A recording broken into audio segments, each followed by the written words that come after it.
কথায় আছে, যখন ভাগ্য হঠাৎ ঘুরে যায় তখন সবচেয়ে বড় ঝড়ও মানুষের জীবনকে সম্পূর্ণ বদলে দিতে পারে।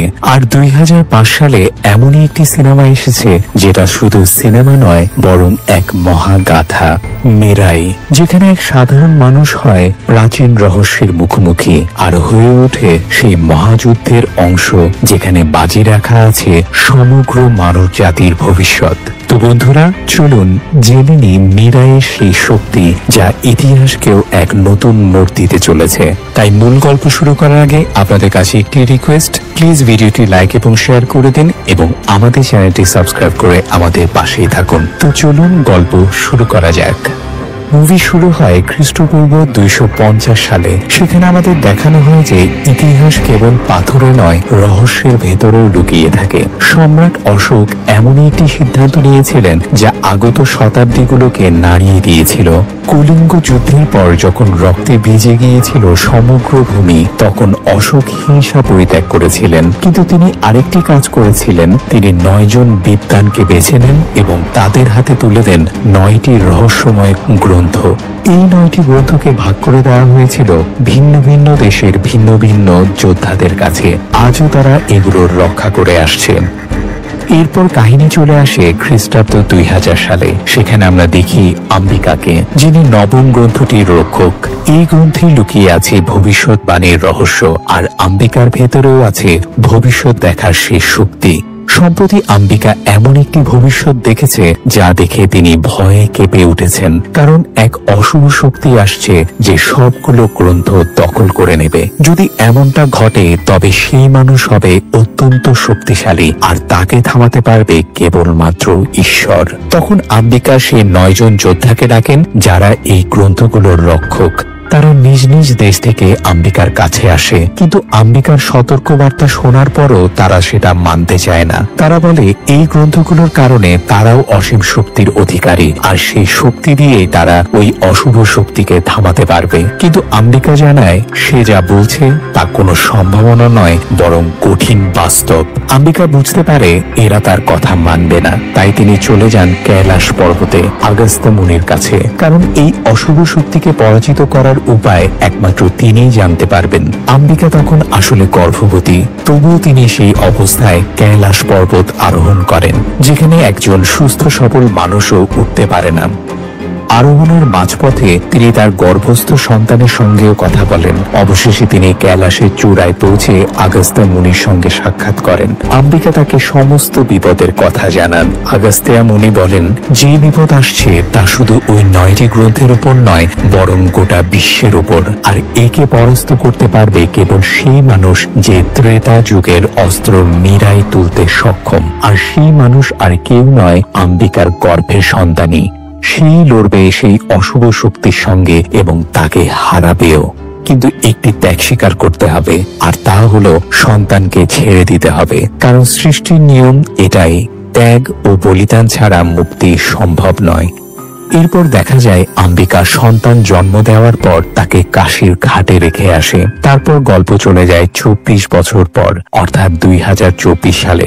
আমরা জানতে পারি যে আশ্রমে থেকে আম্বিকা 9ম গ্রন্থের পাহারা দিচ্ছিলেন, গত 24 বছর ধরে তিনি আর সেই আশ্রমে ফিরে আসেননি। তখন আশ্রমের এক সন্ন্যাসী জানতে পারেন যে মহাবীর লামা নামে এক ব্যক্তি আছে যে একে একে সব গ্রন্থ দখল করতে শুরু করেছে। আম্বিকা দেবী সন্ন্যাসীকে আগেই বলে গিয়েছিলেন যদি এমন কিছু ঘটে তবে তার ছেলেকে খুঁজে বের করতে হবে এবং সবকিছু জানাতে হবে। অন্যদিকে আমরা দেখি মহাবীর লামাকে, যে একজন ভীষণ শক্তিশালী মানুষ। সে একে একে প্রতিটি গ্রন্থ দখল করছে। তার ভেতরে এমন সব শক্তি আছে যার সামনে কেউই দাঁড়াতে পারে না। তার হাতে আছে এক রহস্যময় কালো তলোয়ার যার সামনে কোনো অস্ত্র টিকে না। এখন সে 6ষ্ঠ গ্রন্থের দিকে এগোয় এবং সেটিও নিজের দখলে নিয়ে নেয়। তখন আম্বিকার আশ্রম থেকে সন্ন্যাসীর নির্দেশে বিভা নামের এক মেয়ে বের হয় আম্বিকার ছেলেকে খুঁজে বের করার জন্য। বিভার মধ্যেও বিশেষ এক শক্তি আছে, সে সহজে মানুষের মন পড়তে পারে। বিভা যখন বারাণসীতে পৌঁছায় তখন জানতে পারে আম্বিকার ছেলের নাম হলো বেদা। আর বেদাকে একজন অঘোরী সাধু মানুষ করেছেন। তার কাছ থেকে জানা যায় বেদা কখনো এক জায়গায় বেশি দিন থাকে না। সে বারাণসী থেকে পশ্চিমবঙ্গ, তারপর সেখান থেকে হায়দ্রাবাদ চলে গেছে। মানুষের মন পড়তে পড়তে বিভা শেষমেশ সেই জায়গায় পৌঁছে যায় যেখানে বেদা ছিল। বেদা সম্পর্কে জানা যায় সে আসলে ছোটখাটো চুরি করেই জীবন চালায়। গাড়ি, পাস বা ছোট জিনিস চুরি করা, এই ধরনের কাজে তার দিন কাটে। এর কারণে প্রায়ই তার ঝগড়া বিবাদ হয়, কিন্তু বেদা ভীতু নয়, সে লোকজনের সাথে মোকাবেলা করে। ঠিক তখনই বিভার সঙ্গে দেখা হয় বেদার। বিভার সন্দেহ হয় এটাই কি সেই মানুষ যাকে সে খুঁজছে, কিন্তু যখন বিভা বেদার মন পড়ার চেষ্টা করে সে একদমই অক্ষম হয়ে যায়। জীবনে প্রথমবার এমন হয় যে বিভা কারো মন পড়তে পারছে না। এরপর বিভা বেদাকে বোঝাতে চেষ্টা করে তুমি কোনো সাধারণ মানুষ নও, তুমি এক যোদ্ধা যে এক মহা বিপদের সঙ্গে লড়াই করার জন্য জন্ম নিয়েছ। কিন্তু বেদা তার কোনো কথাই মানতে চায় না। অন্যদিকে দেখা যায় মহাবীর লামা সপ্তম গ্রন্থ সম্পর্কে জেনে যায়, আর সে খবর পেতেই সেখানে গিয়ে সবাইকে হত্যা করে এবং সেই সপ্তম গ্রন্থটিও দখল করে নেয়। ধীরে ধীরে মহাবীর লামা আরো শক্তিশালী হয়ে উঠতে থাকে। এদিকে বেদারও ধীরে ধীরে বিভাকে ভালো লাগতে শুরু করে। সে বিভার সঙ্গে সময় কাটাতে চায়, কিন্তু বিভা সবসময় তাকে মনে করিয়ে দেয় তুমি একজন যোদ্ধা, তোমার জন্ম যুদ্ধ করার জন্য। বিভা তাকে আরো বলে জন্ম থেকে আজ পর্যন্ত তুমি যত খারাপ কাজ করেছো আসলে সেগুলো খারাপ ছিল না, বরং ভালো কাজ ছিল। যে গাড়ি তুমি চুরি করেছিলে সেটি যদি না চুরি করতে তবে সেটা দুর্ঘটনায় পড়তো। যে বাস তুমি চুরি করেছিলে সেটা খাদের মধ্যে পড়ে যেত। তোমার জন্মের উদ্দেশ্য বিশেষ, তোমার শক্তির মাধ্যমে সেই অশুভ শক্তিকে রোখা সম্ভব। এবার বিভা বেদাকে সেই ভয়ঙ্কর অশুভ শক্তি সম্পর্কে জানায় যে সবার বিনাশ করতে চায়। আর সেই শক্তিকে চিনতে হলে বেদাকে একটি বিশেষ মুদ্রা ধারণ করতে হবে, যাকে বলা হয় আন্তরিক মুদ্রা। যখনই বেদা সেই মুদ্রায় প্রবেশ করে তার মনে পড়ে যায় মায়ের কথা। মনে পড়ে গর্ভে থাকাকালীন তার মা বলেছিলেন আমরা আলাদা হচ্ছি বটে, কিন্তু আমরা সব সময় একসঙ্গে থাকবো, আবারও আমাদের দেখা হবে। তোমার প্রথম লক্ষ্য হলো মীরাই পর্যন্ত পৌঁছানো, আর আমাদের সাক্ষাৎ আবার হবে তন্ত্রবনে। এই কথা মনে পড়তেই বেদার চোখ হঠাৎ খুলে যায়। তার চোখে পানি আর নাক থেকে রক্ত ঝরছিল। সে বুঝতে পারে এখন পর্যন্ত বিভা যা কিছু বলেছে সবই সত্যি, আর এখন তাকে বিভার দেখানো পথেই চলতে হবে। অন্যদিকে আমরা আবার দেখি মহাবীর লামাকে। এবার সে অষ্টম গ্রন্থের সন্ধান পেয়ে যায়, অস্ত্র শস্ত্রের গ্রন্থ। এতে ছিল বিরল ও ভীষণ শক্তিশালী অস্ত্রের জ্ঞান। স্থানীয় যোদ্ধারা সেই অস্ত্র নিয়ে লড়াইও করে মহাবীর লামার বিরুদ্ধে, কিন্তু তখন মহাবীর লামার হাতে ইতিমধ্যেই 7টি গ্রন্থের শক্তি। ফলে সে সব অস্ত্র ধ্বংস করে ফেলে এবং সবাইকে হত্যা করে সেই অষ্টম গ্রন্থটিও দখল করে নেয়। এখন মহাবীর লামার চোখ শুধু এক গ্রন্থের দিকে, নবম গ্রন্থ, যেখানে ভবিষ্যৎবাণীর শক্তি লুকিয়ে আছে। এই নবম গ্রন্থটি খুঁজে বের করার দায়িত্ব মহাবীর লামা দেয় তারই এক ছায়াকে, ইউকা। ইউকা আসলে 10 বছর ধরে এক যোগী মুনি সেজেছিল, যাতে সে আম্বিকার আশ্রমে প্রবেশ করার সুযোগ পায়। আর আশ্রমে পৌঁছেই ইউকা দেখে বিভা একটি কবুতরের মাধ্যমে সন্ন্যাসীকে বার্তা পাঠায় যে বেদাকে পাওয়া গেছে। তাই ইউকা কবুতরের পায়ে ট্র্যাকার লাগিয়ে দেয় বেদার লোকেশন জানার জন্য। এরপর সে সব মুনি ও সাধুকে হত্যা করে ফেলে, কারণ যে করেই হোক তার সেই গ্রন্থটি চাই। অন্যদিকে বিভা জানতে পারে যে আশ্রম পুরোপুরি ধ্বংস করে দেওয়া হয়েছে। যারা একসময় তার আপন ছিল তাদের সবাইকে হত্যা করা হয়েছে। এখন বিভার জীবনে বেঁচে আছে কেবল একজন, বেদা। সে ছাড়া তার আর কেউ নেই। এদিকে ইউকাও লোকেশন ট্র্যাক করে সেখানে গিয়ে একাই বহু মানুষকে হত্যা করে ফেলে। এরই মধ্যে বিভা বেদাকে জানিয়ে দেয় একটা ভয়ানক বিপদ আমাদের খুব কাছে চলে এসেছে। আশ্রম ধ্বংস হয়ে গেছে আর সবাই মারা গেছে। এখন এই পৃথিবীতে আমার আপনজন বলতে কেবল তুমি আছো। ঠিক তখনই ইউকা অসংখ্য লোকজন নিয়ে বিভার সামনে এসে উপস্থিত হয়, কিন্তু তাদের সামনে দাঁড়িয়ে যায় বেদা। বেদা একাই অনেক শত্রুর সঙ্গে লড়াই করে, অনেককে সে হারায়ও, কিন্তু ইউকাকে সে হারাতে পারে না, কারণ ইউকা ছিল ভীষণ শক্তিশালী। শেষমেশ ইউকা বেদাকে গুরুতর আহত করে বিভাকে নিয়ে চলে যায়, কারণ ইউকা ভেবেছিল বিভাই জানে সেই নবম গ্রন্থটি কোথায়। বিভাকে হারানোর পর বেদার সামনে বাকি থাকে মাত্র একটি পথ, আন্তরিক মুদ্রা। বেদা ধ্যানমগ্ন হয়ে সেই মুদ্রায় প্রবেশ করে। তখন তার মনে ভেসে ওঠে সব পথ, আর প্রথমেই সে জানতে পারে তন্ত্রবন সম্পর্কিত গোপন রহস্য, যার মাধ্যমে সে মীরায়ের কাছে পৌঁছাতে পারবে। যখনই বেদা আন্তরিক মুদ্রায় বসে, তখনই অম্বিকা তার সামনে পথ দেখান। আগস্ত্যা মুনি একসময় অম্বিকাকে বলেছিলেন, যেদিন বেদা নিজের লক্ষ্য চিনে নেবে, সেদিন তার বুকে একটি বিশেষ চিহ্ন দেখা দেবে, যা তাকে সবার থেকে আলাদা করবে। সত্যি বেদার বুকে সেই চিহ্নটি আসলে ছিল একটি মানচিত্র। সেই মানচিত্র সাহায্যে বেদা মীরাই পর্যন্ত যাওয়ার পথ খুঁজে নেয়। তারপর বেদা ভারতের একেবারে শেষ প্রান্তের একটি গ্রাম থেকে যাত্রা শুরু করে কৈলাস পর্বতের দিকে। কিন্তু গ্রামের লোকেরা তাকে সতর্ক করে, গত 300 বছরে এখান থেকে যে কেউ ওই পথে গেছে, সে কিন্তু আর কখনোই ফিরে আসেনি। কিন্তু বেদা তাদের কথা শুনে না। সে একাই এগিয়ে যায় এবং শেষমেশ কৈলাস পর্বতের কাছে পৌঁছে যায়। এই সময়ে বেদার শারীরিক অবস্থা খুব খারাপ হয়ে যায়, কিন্তু অবশেষে সে মীরায়ের কাছে পৌঁছে যায়। ঠিক তখনই তার উপর আক্রমণ করে জটায়ু। আসলে জটায়ু বহু বছর ধরে মীরায়ের রক্ষক হিসেবে আছে। সে সর্বশক্তি দিয়ে বেদাকে থামানোর চেষ্টা করে, কিন্তু আগে থেকেই বেদাকে বলা হয়েছিল জটায়ুকে হত্যা করা যাবে না, কেবল তার কপালে হাত রাখতে হবে। তবেই জটায়ু বুঝবে যে বেদা এখানে এসেছে এক বিশেষ উদ্দেশ্য নিয়ে। তাই বেদা কৌশলে জটায়ুর মাথায় হাত রাখে, আর সাথে সাথে জটায়ু বেদাকে উপলব্ধি করতে পারে। শেষমেশ বেদা মীরায় অস্ত্রটি অর্জন করে। তবে তখনও সে এই অস্ত্রের প্রকৃত শক্তি জানত না। অস্ত্রটি তার কাছে তখন কেবল একটি লাঠির মতোই ছিল।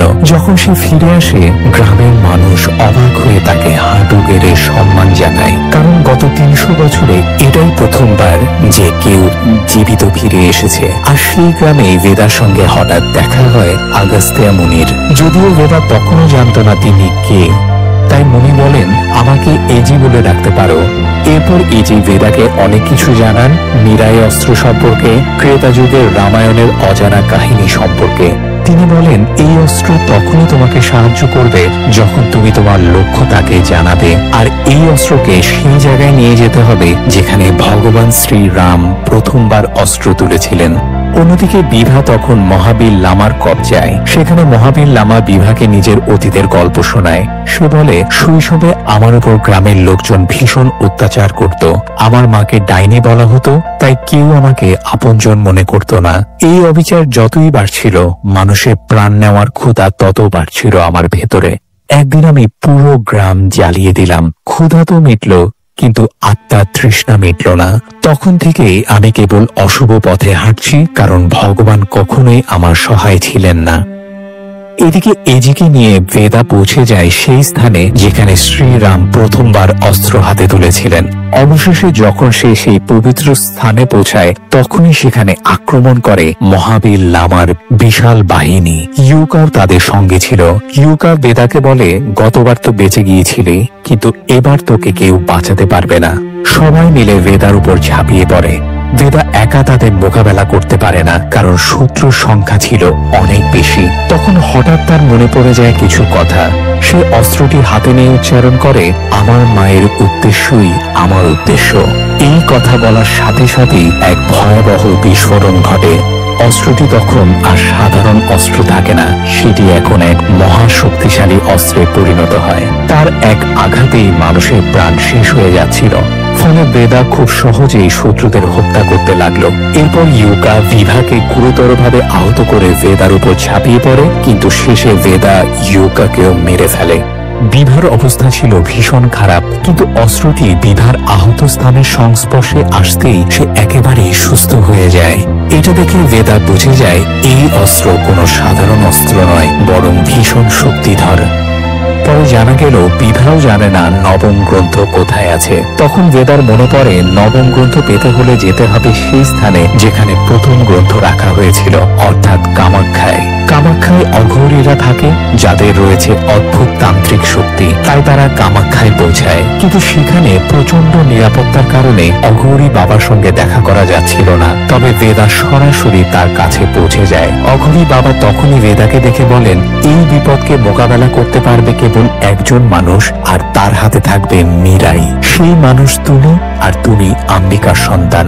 এরপর অঘোরী বাবা বেদাকে অতীতের একটি কাহিনী শোনান। তিনি বলেন, কামাখ্যায় অনেকেই ছিলেন যারা কালো জাদু সাধনা করতেন। আমি সবার চেয়ে শক্তিশালী ছিলাম। একদিন একটি গ্রাম আগুনে জ্বলছিল, আর গ্রামের বাইরে আমি এক অসহায় শিশুকে পাই। আমি তাকে কামাখ্যায় নিয়ে আসি এবং তাকে আমার ক্ষমতা শেখাই। তার ভেতরেও শক্তিশালী তান্ত্রিক ক্ষমতা তৈরি হয়। সে আমাদের মতোই সবকিছু করতে পারত। এরপর এলো সময় প্রথম গ্রন্থের রক্ষক নির্বাচনের। আমার নিজের ছেলেও ছিল খুব শক্তিশালী। পরীক্ষা হলো, কিন্তু দেখা গেল আমি যে শিশুটিকে এনেছিলাম সে আসলে আমার ভুল নির্বাচন। তার শক্তি মানুষকে বাঁচানোর চেয়ে হত্যার দিকেই বেশি। তাই আমি নিজের ছেলেকে বেছে নিলাম, কিন্তু সেই ছেলেটি তা মেনে নিতে পারল না। সে জাদুকরী সূত্র সবাইকে বেঁধে দেয়। যার হাতেই সেই সূত্র বাঁধা সে সহজেই নিয়ন্ত্রিত হচ্ছিল। এমনকি আমাকেও সেই বন্দী করে ফেলে। সবাই মৃত্যুর মুখে পড়ে যায়। তখনই সেখানে অম্বিকার আগমন ঘটে। অম্বিকা এক প্রতিরক্ষা বলয় তৈরি করে সেই সূত্র নিজের হাতে তুলে নেয় এবং জ্বালিয়ে দেয়। এতে তিনি নিজেকেও অগ্নিকে সমর্পণ করেন। এই আত্মবলিদান তিনি দিলেন যেন গ্রামের মানুষ বাঁচতে পারে এবং সেই শিশুটির জাদু থেকে মুক্ত হতে পারে। অম্বিকা তখন ভবিষ্যৎবাণী করেছিলেন, এই শিশু একদিন সব গ্রন্থ দখল করে নেবে, কিন্তু যখন তার দৃষ্টি নবম গ্রন্থে পড়বে তখনই তার ধ্বংস নিশ্চিত। এই কথা শুনে সেই শিশুটি পালিয়ে যায়। আর বন্ধুরা, সেই শিশুটিই আসলে মহাবীর লামা। অম্বিকার আত্মবলিদানের পর গ্রাম বেঁচে যায়। তখন থেকে গ্রামে এক ঐশ্বরিক জ্যোতি জ্বলছে, যা অম্বিকার প্রতীক। বেদা সেই জ্যোতির সামনে দাঁড়িয়ে বলে, সংকল্পের জন্য তুমি তোমার সন্তানকে ত্যাগ করেছ, সমষ্টিকে রক্ষা করতে তুমি নিজেকে উৎসর্গ করেছ। এই বলিদান বৃথা যাবে না। আমি শপথ করছি, সব গ্রন্থ আমি যোগ স্থানে ফিরিয়ে দেব। তারপর আধ্যাত্মিক অবস্থায় প্রবেশ করে বেদা সেই স্থানে পৌঁছায় যেখানে নবম গ্রন্থ রাখা ছিল। সে তা তুলে নেয় এবং যোগী স্থানে নিয়ে যেতে উদ্যত হয়। অন্যদিকে লামা গোপনে 8 গ্রন্থ একত্রিত করে এক ভয়ঙ্কর কালো জাদুর ব্রেসলেট তৈরি করে। সেই ব্রেসলেট পরে কুম্ভ মেলায় উপস্থিত সবার হাতে বেঁধে দেয় সে। ঠিক তখনই খবর পৌঁছে যায় পুলিশের কাছে, বেদা আছে কামাখ্যা স্টেশনে। পুলিশ সেখানে গিয়ে বেদাকে গ্রেফতার করে ফেলে, সাথে নিয়ে নেয় মীরাই অস্ত্রটাও। ট্রেন ছেড়ে দেয়, কিন্তু রেল লাইনের ধারে দাঁড়িয়ে থাকে লামা। তার চোখে শয়তানি আগুন। ধীরে ধীরে সে এক পোর্টাল খুলে কুম্ভ মেলার সকল মানুষের উপর নিক্ষেপ করে কালোপতি তন্ত্র। মুহূর্তেই সবাই জমে যায় মূর্তির মতো, ঠিক আগের ঘটনার পুনরাবৃত্তি। এদিকে ট্রেনে বেদাকে হত্যা করতে আসে লামার একদল লোক। পরিস্থিতি বুঝে পুলিশ বাধ্য হয় বেদার হাতের বাঁধন খুলে দিতে। বেদা লড়াই শুরু করে তাদের সাথে। হঠাৎই জানা যায় এই ট্রেনের ড্রাইভারই নেই, অর্থাৎ সবাই নিশ্চিত মৃত্যুর মুখে। বেদা দৌড়ে ইঞ্জিনে যায়, কিন্তু ড্রাইভারের সিট ফাঁকা। মীরাইও নেই তার কাছে। অন্যদিকে তরঙ্গ যন্ত্র ব্যবহার করে লামা ভেঙে দেয় সামনে থাকা ব্রিজ। পুলিশ শেষ চেষ্টা হিসেবে বেদাকে মীরাই ফিরিয়ে দেয়। এবার মীরাই হাতে নিয়ে বেদার সর্বশক্তি দিয়ে ট্রেন থামানোর চেষ্টা করে। ব্রিজ ভেঙে পড়ার আগ মুহূর্তে ট্রেন থেমে যায়। বেদা দেখতে পায় তার সামনে দাঁড়িয়ে আছে লামা। শুরু হয় ভয়ঙ্কর দ্বন্দ্বযুদ্ধ। এক পর্যায়ে অস্ত্র অদল বদল হয়ে যায়। লামার হাতে মীরাই আর বেদার হাতে শুধু তলোয়ার। বেদা তখন ঠান্ডা গলায় বলে, ওটা খারাপ মানুষের জন্য কাজ করে না। অতঃপর তুমুল যুদ্ধ। এক পর্যায়ে লামা বেদাকে মীরাই সহ ফেলে দেয় ব্রিজ থেকে। ঠিক তখনই জটায়ু উড়ে এসে তাকে রক্ষা করে, মাটিতে নামিয়ে দেয়, আর মীরাইও ফের বেদার হাতে চলে আসে। কিন্তু লামা থেমে নেই। সে নবম গ্রন্থ ছিনিয়ে নেয় বেদার কাছ থেকে। 9টি গ্রন্থ একত্রিত করে পাঠ শুরু করলে তার শরীরে প্রবাহিত হয় অকল্পনীয় শক্তি। মীরাই তখন আর কোনো কাজেই আসে না। লামা তখন অদম্য শক্তিশালী হয়ে ওঠে। ঠিক তখনই বেদার মনে পড়ে যায় মা অম্বিকার সেই কথা। তিনি একসময় বলেছিলেন, প্রথম যে কালো জাদুর ব্রেসলেট তৈরি হয়েছিল সেটি দিয়ে লাখো প্রাণ রক্ষা করা সম্ভব, তবে এর জন্য লাগবে আত্মত্যাগ। বেদা ব্রেসলেট বের করে বিপরীত মন্ত্র পড়তে শুরু করে। আগুনের শিখা জ্বলে ওঠে চারপাশে। একটি ফ্ল্যাশব্যাকে দেখা যায় এজি উত্তর দিয়েছিল একদিন বেদা মৃত্যুকে আলিঙ্গন করবে, আর তখন প্রকৃতি তার পাশে দাঁড়াবে। সেই সাথেই প্রকাশ পায় মীরাই কোনো সাধারণ অস্ত্র নয়, এটি আসলে শ্রীরামের ধনুক।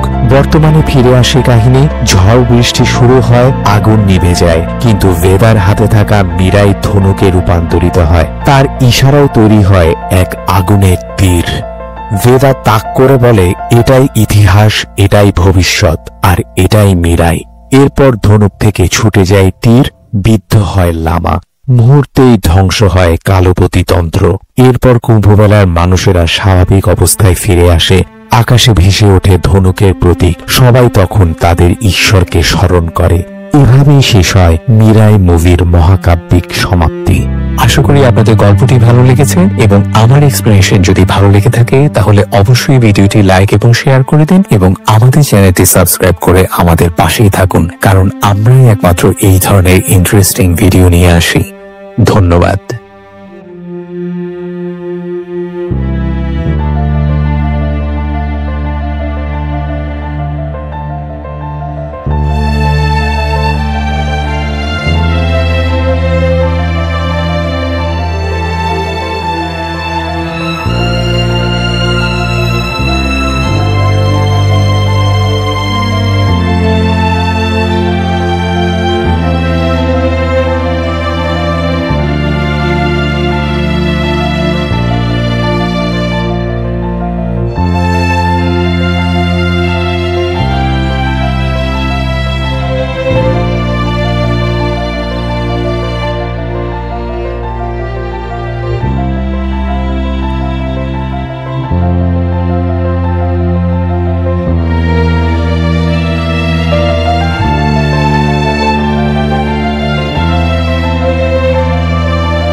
আশেপাশে দেখি আসি।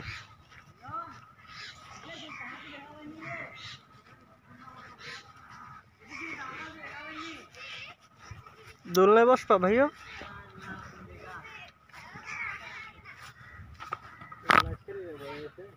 বসে দেখি ওগুলো উঠাই দেবো, সমস্যা কি? আইসো একদিন, ঘুরবো একদিন, বারবার তো আসা যাবে না।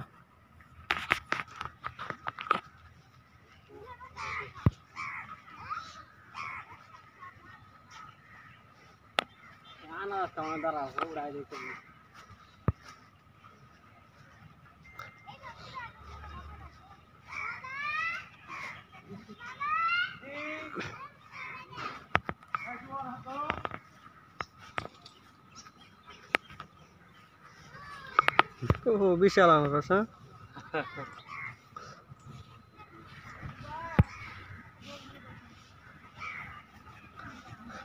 আমরা দুই ভাই একের মধ্যে অসহায়।